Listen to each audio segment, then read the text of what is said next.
So let's get into the touch money versus the headshot shit. I was a bully. I just jumped in the shit because I wanted to fight. I wanted to put balls on people. Back then, that's what it was about. Like I wanted to, you know what? I went at Eddie Mars because he was the bully on their side. So I went at Eddie. I'm like, man, this nigga keep talking about he could do this, that, and the third. This is what I used to be looking for Eddie and everything. Then when I seen him, he was like, man, I'm seeing on him like he wasn't no sucker. I was like, damn, he wasn't us. He a dinosaur.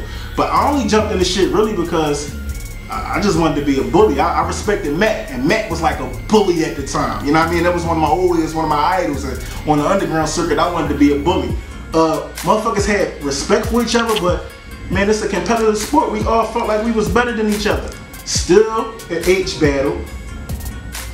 H feel like he won. DJ say he won. Some of the crowd say still won. Some of the crowd say H won.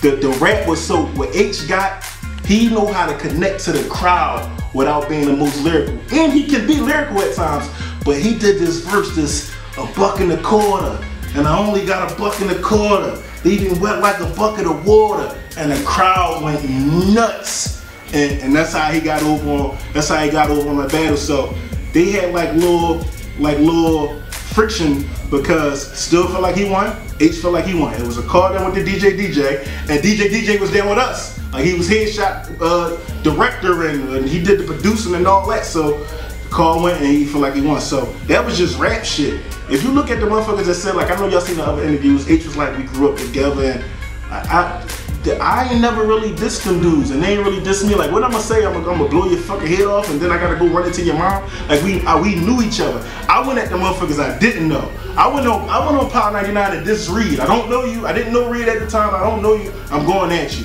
Frankie, I never ran across. I'm gonna go at Frankie. I'm gonna go at anybody. I wasn't really dissing the guys that I knew or that I had a relationship with. Like Kaboom, we used to go to Fight Club every week in New York, battling niggas as a unit. So I couldn't really say too much. You know what I mean? Like that shit was like, I don't know, man. I'm a real guy. I'm a realist, man. So I ain't really like if you listen to me and H probably got 3 lines back and forth to each other. I said I and H, and he said only bitch niggas believe in the magic.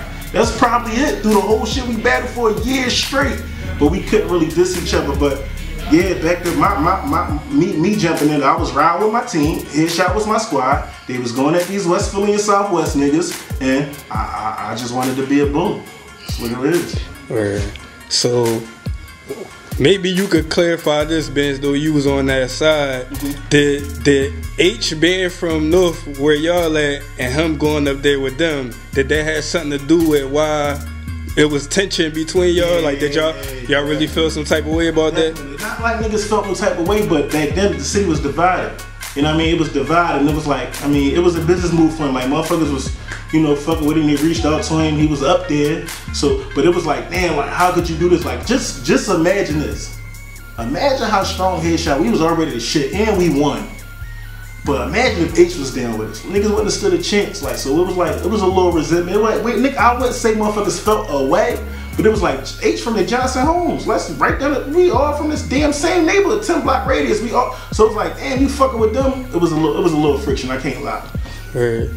So on to reverse that, cause y'all know y'all had Greg G's, right, who was from up they side. Right. Now I mean, so did y'all sense any tension on his way from that? G's got it hard. G's got it hard, and G's was blindsided by the shit. See, we was already in it, so we seen it. G's ain't really see it. Like, he couldn't really put the shit together. G's was just buzzing. So how we met G's was we went to like a a school, one of them schools up there.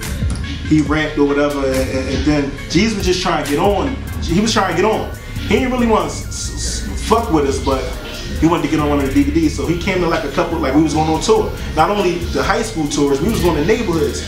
We gonna go to Meek neighborhood this day. We gonna go to Had neighborhood this day. We was going to each other neighborhoods bombing so motherfuckers could get other exposure, because Had from Delhi and Dolphin and Meek wasn't on the Headshot mixtapes at the time, but Delhi and Dolphin never seen Meek Mill. So Meek come down and Meek could shine down there. Had to go shine out South Philly. I shine on that nigga Lil Block or something like that. Like, we, 5 of them, they had that shit put together. It was real, it was genius of them. But yeah, when we met G's was just hungry trying to get on, and he came to a couple of the tour spots, and he was bombing shit. And I already knew G's. Me and Jump, because he rap, he was from Southwest, and I was out here, like I told y'all. So I used to move around. I knew he was a hot guy, but I never tried to put him on. I didn't know he wanted to get put on. I thought he was just like G's a little hot rapper. And then he earned his keep, and I fucked with him ever since on the music tip. Like on the music tip, he was already an alright guy in the streets. But once he proved that, because listen, fuck what anybody think. Meek said this, and this a fact. He said, headshot record, sign up now. If you hot, you get a spot. If you not, calm down. You couldn't fuck with us if you wasn't hot. So for G's to get that last official spot on the roster, that was major. But yeah, they took something from us, so we took something from them. Right. So yeah, y'all went back and forth. I mean, like I said, we did interviews. Everybody was pretty much telling their side, and then when they finally got squashed, they was basically saying how it squashed. So what was your thoughts on like when did it end for you, and what was your thoughts on it when it ended and all of that? We always competing with our own folks. Like it was shit inside the circle that was like a little tight. I was like, man, I'm riding for these guys, and we ain't really a unit. So that's when it ended for me. But the meetings they was talking about, it got squashed this time. Bro, no bullshit, bro. I was on some shit with anybody I didn't know.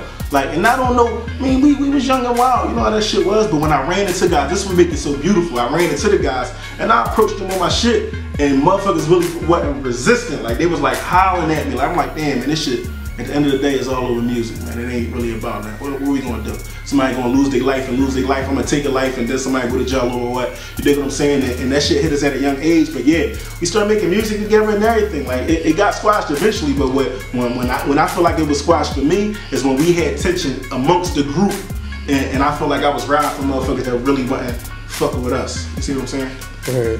So what was your thoughts on it? Like once, like you said, it was conflict in between the unit. Right. I mean, internal problems or whatever, and then everybody seemed like they kind of went their separate ways and right. did their own thing. So what was your thoughts on that, and what was you doing once that happened? Like, well, I was always business minded. Ex Bob, ex Bev, ex anybody that fucked with the circle, I was always business minded. So when they was throwing parties, so say Bob throw a party, Bob would throw a regular party, and my check would be like a nickel. So I'm like, I ain't do nothing but put the flyer. If you gave me a nickel for a check, well, listen, how much is the building? How much they want? Let me get parts in. So when the shit died out and it fizzled out, I still had, man, Bob gave me thousands of DVDs. Like, you could get DVDs if you a headshot. He gonna give you 100. Bob used to give me thousands of DVDs. And I'm like, this you and this, like, man, I was always business minded. When it fizzled out, I still had my hands in the business. We still was doing parties together. I still was getting money off of that type of stuff and all that. I wasn't just a rapper. Like, I seen more than that. Thanks to Still took me the shit on our end, and I just took it over there on the headshot shit. And that's why they respect me. They used to say I'm their favorites and shit like that. Magic y'all favorite. No, I just wasn't on the type of time y'all was on. That's all it was. We had a lot of little bickering for that too. Magic y'all favorite. He knew. How could it be? It's because I knew what I was doing. I was putting on for different shit, not just rapping. You know what I'm saying? Where? And you was telling me off camera, like when we brung up Still, like we could get into that. I want you to pretty much get the people run down, because you know at sometime after that he had, you know what I mean, got into a situation that landed him where he in now. Right. You know what I mean? So, and then you was telling me like at some point in time your relationship wasn't all the way, you know what I mean? So get the people the whole rundown on that situation. Free Still, man. Free Still is stand-up guy, man. That boy City Hall ice there. So Still got a case. It was a homicide case or whatever.